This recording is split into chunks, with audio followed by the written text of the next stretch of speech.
falls under the torrid zone. Yes, you all are right that the torrid zone is very hot as well as the very wet climate is there in the torrid zone. So without any delay, let us start with our chapter. Chapter 7, the equatorial region. The equatorial region falls in the torrid zone and has a hot and wet climate throughout the year. बच्चों जो equatorial region है वो कहाँ पे है? Torrid zone में है। और टॉरिड जोन का जैसे कि हमने पहले ही पढ़ा था, टॉरिड जोन का जो क्लाइमेट होता है कैसा होता है? हॉट होता है और वेट क्लाइमेट होता है। The region is found on both side of the equator. जो ये इक्वेटोरियल रीजन है ये कहाँ मिलता है हमको? इक्वेटर के दोनों साइड्स में। जैसे कि ये मेन इक्वेटर की लाइन है, मैप में आप भी देखिए, और उसके इधर साइड भी इक्वेटोरियल रीजन है और इधर साइड भी एक इक्वेटोरियल रीजन होता है। It lies between the Tropic of Cancer and the Tropic of Capricorn. ये कहाँ पे लाया करता है? ट्रॉपिक ऑफ कैंसर और ट्रॉपिक ऑफ कैप्रिकॉन के बीच में, ठीक है। If we look at the map carefully, we will see that the places and the continents that come under the equatorial region are South America, Africa and Southeast Asia. अब देखिए equatorial region में कौन कौन से continents हैं जो आते हैं? साउथ अमेरिका, अफ्रीका और साउथ ईस्ट एशिया आते हैं। Next, Democratic Republic of the Congo. The Democratic Republic of the Congo earlier called Zaire. जो Democratic Republic of the Congo है उसको क्या बोलते हैं? जायर। पहले क्या बोला जाता था? जायर बोला जाता था। Also lies in the equatorial region. जो ये है ये कहाँ लाया होता है? कहाँ पे आता है? इक्वेटोरियल रीजन में आता है। We will be reading about the various features of this country in this lesson. हम लोग इसी के बारे में इस चैप्टर में पढ़ेंगे। Location: The Democratic Republic of the Congo is located in the Central Africa. जो DRC है जिसको हम लोग Democratic Republic of the Congo बोलते हैं, ये कहाँ पे है? सेंट्रल अफ्रीका में है। It is the second largest country of Africa after Algeria. Africa की ये सेकेंड लार्जेस्ट क्या है? कंट्री है आफ्टर अल्जीरिया। मतलब कि जो अफ्रीका में सबसे बड़ी कंट्री कौन सी है? अल्जीरिया है। उसके बाद है democratic Republic of the Congo. The equator passes through the northern part of the country. जो यहाँ पे इक्वेटर है वो इस कंट्री के नदर्न पार्ट से पास होते हुए जाता है। The largest city Kinshasa is the capital. जो किन्शसा है वो DRC की Democratic Republic of the Congo की कैपिटल है। Now the Democratic Republic of the Congo is surrounded by 9 countries. जो DRC है बच्चों वो कितनी कंट्रीज से सराउंडेड है? 9 कंट्रीज से। अब हम पढ़ेंगे कौन कौन सी कंट्रीज से ये आपस में सराउंड है, आसपास में कौन कौन सी कंट्रीज हैं। So west Republic of the Congo. West में क्या है? रिपब्लिक ऑफ द कॉन्गो है। North Central African Republic, south Angola and Zambia, and east Uganda, Rwanda, Burundi and Tanzania. You can see these countries in this map also. Now, geography. The Democratic Republic of the Congo has an area of 9,05,354 square miles and 23,44,858 square kilometres. इसका area कितना है? 9,05,354 square meals का area है. The western tip of the country is touched by the Atlantic ocean. जो इसकी DRC की जो western tip है, वेस्ट साइड पे इसके क्या है? अटलांटिक ओशन है जो कि हल्का सा टच होता है DRC से. The country lies in the center of the Congo River Basin. The River Congo is the main physical feature of the country and covers almost the whole country. DRC में कौन सी main river है? River Congo DRC में main river है। The river basin is a vast low lying area surrounded by mountain and plateaus.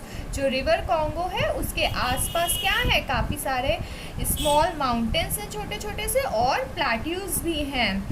It is called the highway of central Africa.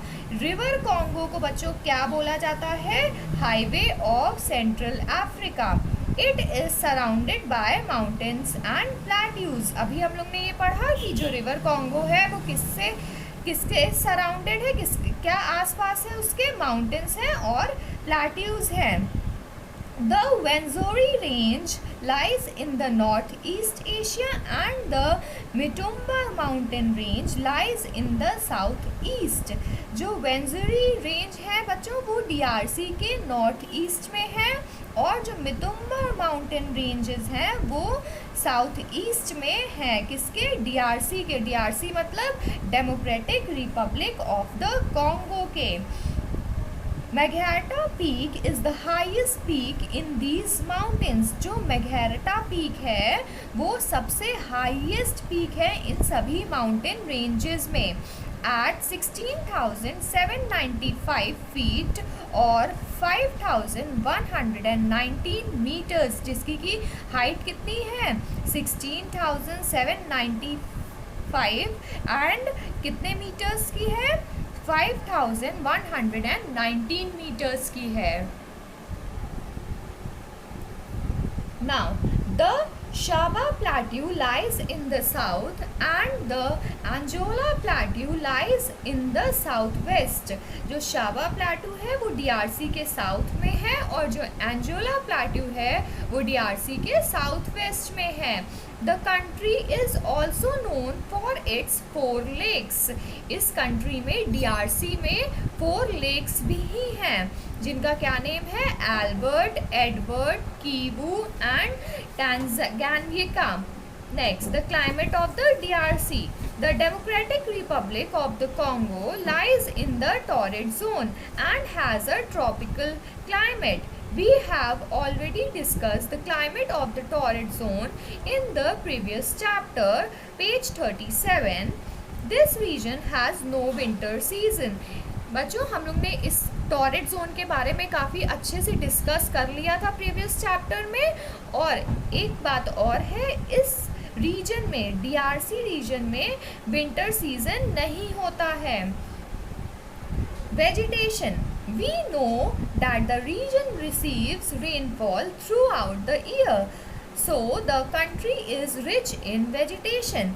अब DRC में साल भर पानी गिरता ही रहता है, बहुत यहाँ पे पानी नहीं कह सकते हैं कि बरसता है, लेकिन हाँ ऐसा भी नहीं है कि यहाँ पे बहुत कम, मतलब कि यहाँ पे पानी बरसता रहता है। इसी वजह से यहाँ पे काफ़ी सारा अच्छा वेजिटेशन, यहाँ पे प्लांट लाइफ जो है बहुत अच्छे से ग्रो करती है। The forest areas are very dense and contain a variety of trees and plants. यहाँ पे जो भी फॉरेस्ट है, मतलब कि जो भी जंगल है वो बहुत ही डेंस है, बहुत ही घने जंगल हैं, और वहाँ पे हम लोग को बहुत सारी वैरायटी के ट्रीज और प्लांट्स देखने को मिल जाते हैं। There are grasses, shrubs, creepers, climbers and tall trees. The trees reach a height of about 60 metres. यहाँ पे जो ट्रीज हैं उनकी हाइट मैक्सिमम कितनी हो जाती है? 60 मीटर्स की हो जाती है। These trees join to make a canopy at the top. ये ट्रीज जो होते हैं जब ऊपर एकदम 60 मीटर्स हाइट हो जाती है तो ऊपर जाके कैनोपी बनाते हैं। कैनोपी इस तरह के होते हैं, ठीक है, ऊपर से कैप शेड में, पॉइंटेड कैप शेप के हो जाते हैं। This canopy blocks the sunlight and makes the forest damp and dark. ये जब कैनोपी इस टाइप के बन जाते हैं ऊपर से जब ट्रीज, तो इस वजह से जो फॉरेस्ट होते हैं वो कैसे हो जाते हैं? एकदम डैम्प हो जाते हैं और डार्क हो जाते हैं, एकदम अंधेरा हो जाता है इस वजह से। The trees shed leaves at different times of the year, hence these forests stay green all the year round. अब जैसे कि हम जानते हैं कि यहाँ पे जो ट्रीज़ होते हैं वो अलग अलग टाइम में अपनी ट्री लीव्स को झाड़ देते हैं, मतलब झड़ जाती है, पतझड़ हो जाती है। These forest stay green all the year round. इस वजह से जब भी यहाँ पे शेड होती हैं लीव्स, हट जाती हैं लीव्स, तो फिर नॉर्मल हो जाता है। लेकिन जब ज़्यादातर यहाँ पे पूरे फॉरेस्ट जो होते हैं वो ग्रीन बने रहते हैं। Thus they are popularly known as evergreen forest। इसीलिए इन फॉरेस्ट को हम लोग एक और नाम से जानते हैं, एवरग्रीन फॉरेस्ट के नाम से। Now the next is the animal life. The forest and grasslands make the DRC Democratic Republic of the Congo a natural habitat for the wide varieties of animals। जैसे कि अभी हमने पढ़ा कि यहाँ पे काफ़ी वैरायटी के ट्रीज़ और प्लांट्स देखने को मिल जाते हैं। इसी वजह से यहाँ पे काफ़ी सारे एनिमल्स भी ट्रीज़ वगैरह में रहते हैं, यहाँ के वेजिटेशन की वजह से, यहाँ के फॉरेस्ट की वजह से, और यहाँ के पे जो इतने अच्छे ग्रासलैंड्स हैं उनकी वजह से भी। Here, monkeys, chimpanzees, gorillas and baboons swing freely from tree to tree। जो यहाँ पे monkeys हैं, chimpanzees हैं, gorillas और baboons हैं, वो एक ट्री से दूसरी ट्री पे बहुत ही ईजली जंप करते हैं, वहाँ पे स्विंग की तरह, झूले की तरह झूलते हैं। Next, the elephants, hippos, lions, giraffes and rhinos are seen in the marshlands। बच्चों, मार्शलैंड कैसा लैंड होता है? जहाँ पे हल्का सा वाटर भी होता है और नॉर्मल लैंड एरिया भी होता है। ऐसी जगह पे क्या मिलते हैं? Elephants, hippos, Lions, giraffes and rhinos. The rivers and lakes are homes of fish, alligators and crocodiles। जो वहाँ पे रिवर और लेक रहती हैं, वहाँ पे फिश मिलती हैं, एलिगेटर्स मिलते हैं और क्रोकोडाइल्स भी मिलते हैं। Many types of snakes are also found here। बहुत टाइप के, बहुत वैरायटी के यहाँ पे स्नेक्स भी मिलते हैं। Antelopes, giraffes and Lions live in grasslands. Antelopes, giraffes और लाइन्स कहाँ मिलते हैं? यहाँ पे ग्रासलैंड एरिया जो होता है वहाँ मिलते हैं। Colourful birds and butterflies are found in large numbers. काफ़ी सारी वैरायटी जो होती है बर्ड्स की और बटरफ्लाइज की, वो भी DRC में देखने को मिल जाती है।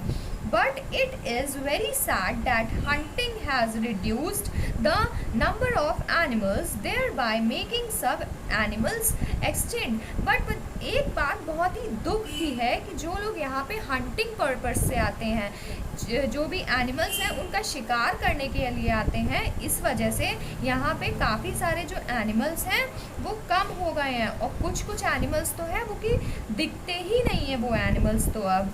The hippopotamus is one such animal that is considered endangered। यहाँ पे एक वैरायटी ऐसी है हिप्पोपोटामस की जो कि endangered है, मतलब कि खतरे में है इस टाइम। बहुत कम हिप्पोपोटामस देखने को मिलते हैं यहाँ पे।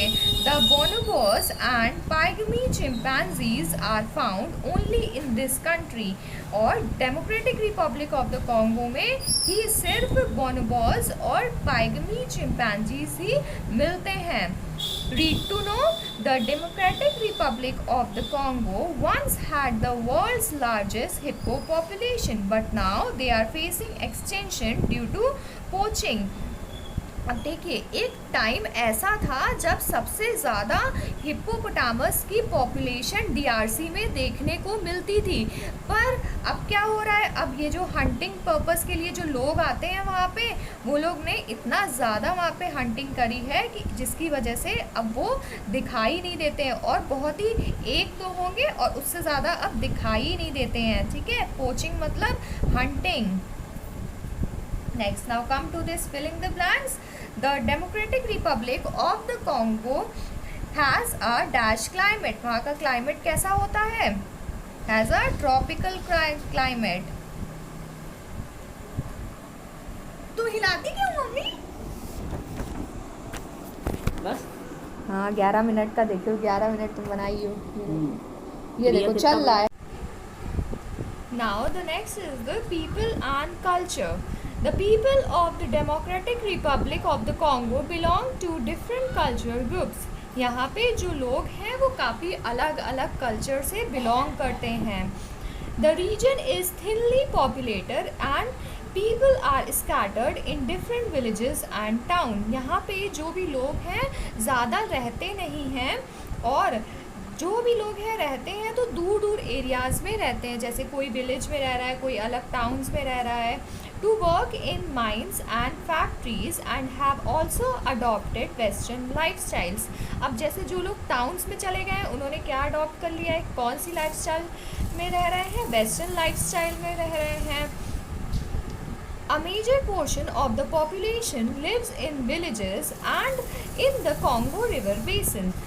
जो ज़्यादातर लोग हैं वो कहाँ रह रहे हैं, यहाँ पे विलेजेस में ही रहते हैं, लेकिन इतने भी ज़्यादा नहीं है कि बहुत थिकली पॉपुलेटेड एरिया बन जाए, बहुत नॉर्मल पॉपुलेशन यहाँ पे रहती है। और जो भी रहते हैं वो किसके पास रहते हैं, रिवर कॉन्गो के पास में ही रहते हैं।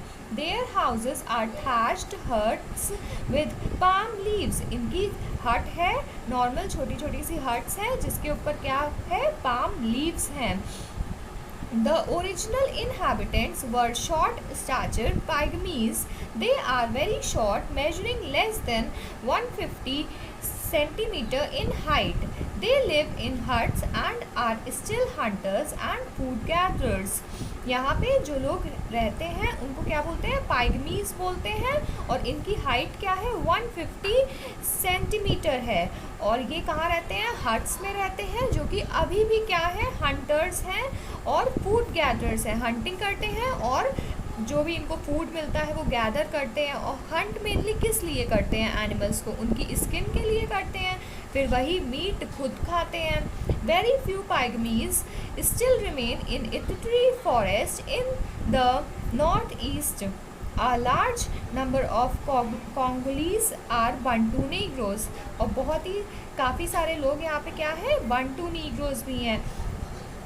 The official language of the country is French। यहाँ की जो लैंग्वेज है, कौन सी लैंग्वेज बोली जाती है, main French language. Lingala is the official language of the military. यहाँ पे जो मिलिट्री फोर्सेस हैं वहाँ की ऑफिशियल लैंग्वेज है, उन लोग कौन सी लैंग्वेज बोलते हैं, लिंगला।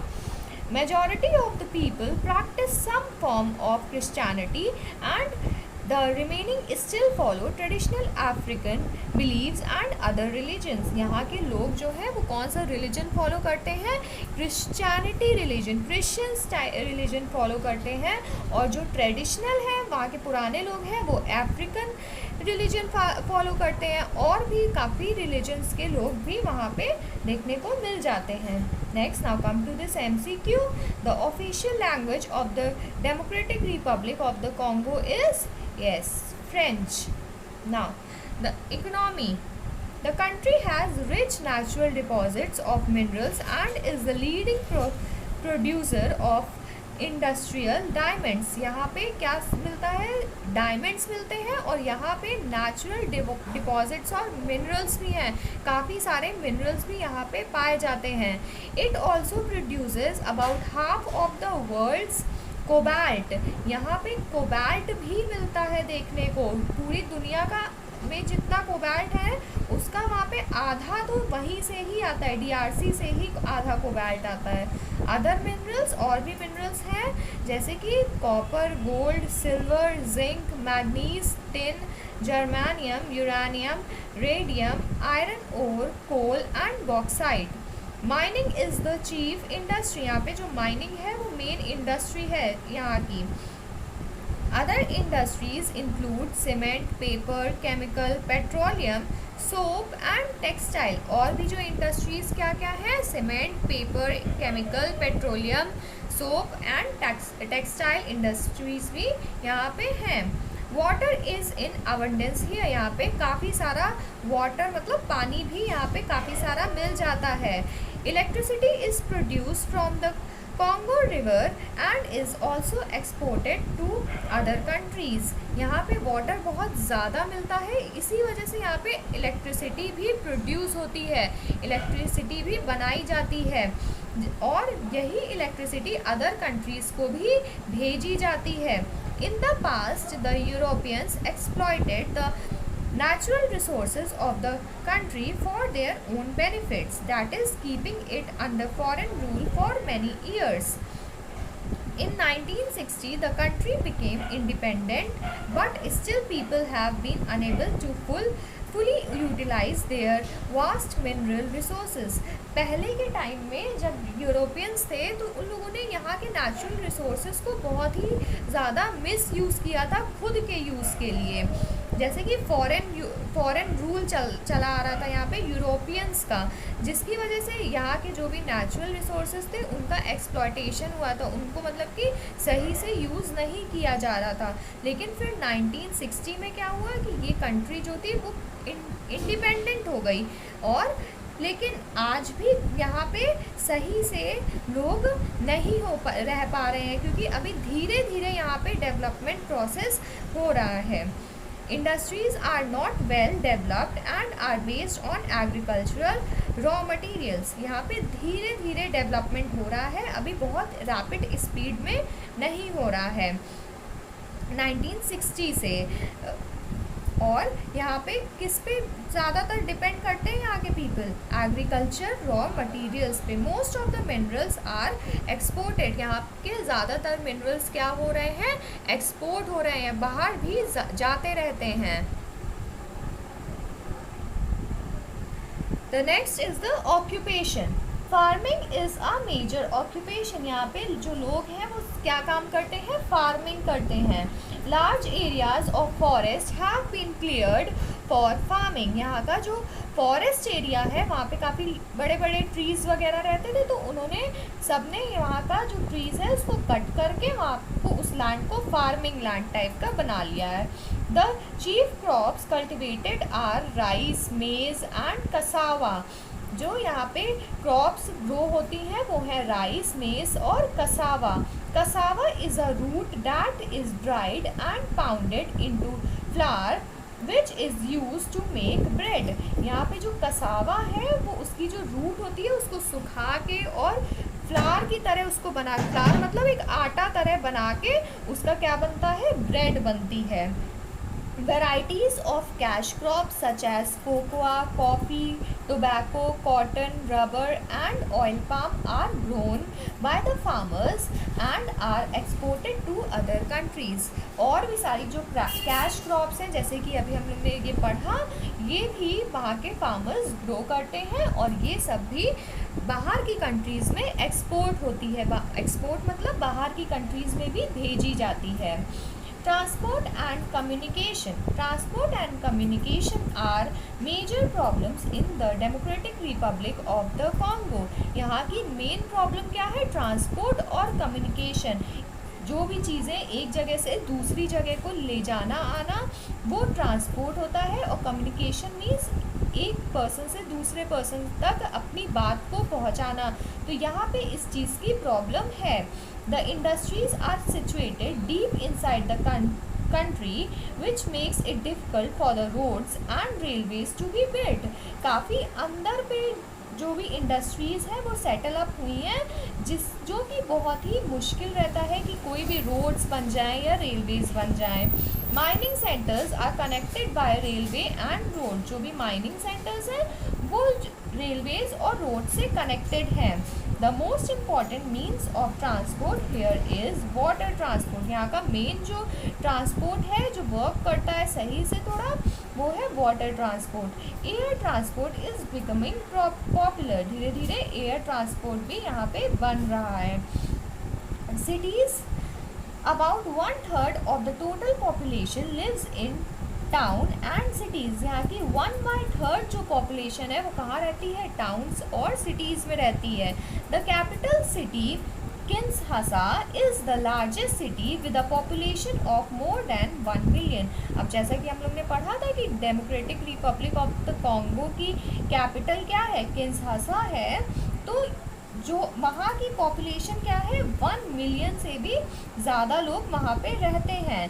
सम of the other cities include, यहाँ की और भी सिटीज़ हैं, उनका क्या नेम है? Lubumbashi, Mbuji Mayi, Kisangani and Kananga. Lubumbashi is rich in minerals. कौन सी यहाँ पे जो सिटी है वो मिनरल्स वहाँ पे बहुत ज़्यादा मिलते हैं, Lubumbashi. Other big cities like Kananga, Kisangani and Matadi are the port city. यहाँ की जो सी पोर्ट सिटी है, पोर्ट सिटीज़ है, वो क्या क्या है, Kananga, Kisangani and Matadi. Consumer goods such as shoes and textiles are manufactured in the cities of Kinshasa। यहाँ पे और भी क्या चीज़ें बनती हैं, शूज़ यहाँ पे बनाए जाते हैं, टेक्सटाइल इंडस्ट्रीज़ भी हैं। कहाँ पे है, किन्शासा, मतलब कि कैपिटल सिटी जो है वहाँ पे ये भी है। एंड लुम्बाशी में भी शू और टेक्सटाइल जो है वहाँ पे बनते हैं। टेक्सटाइल मीन्स जो रेडीमेड क्लॉथिंग वगैरह के होते हैं वो सब। The Democratic Republic of the Congo is very rich in natural resources. DRC जो है वहाँ पे काफ़ी अच्छे अच्छे नेचुरल रिसोर्सेज मिलते हैं। And with the help of development and proper infrastructure it can become one of the richest nation in the continent. अब देखिए जैसे जैसे धीरे धीरे करके यहाँ पे एक ना एक दिन जो भी डेवलपमेंट है हो ही रहा है और प्रॉपर इंफ्रास्ट्रक्चर भी हो ही रहा है, तो एक दिन ये एक बहुत ही रिचेस्ट नेशन पूरे कॉन्टिनेंट का बन सकता है। तो क्या बन सकता है, DRC जो है वो एक रिचेस्ट नेशन पूरे कॉन्टिनेंट का बन सकता है। Okay students, now I hope you all have understood the chapter properly. My dear students, you know that this world is very beautiful. So keep on finding new facts about this beautiful world regularly for enhancing your knowledge. Okay? God bless you students. Thank you.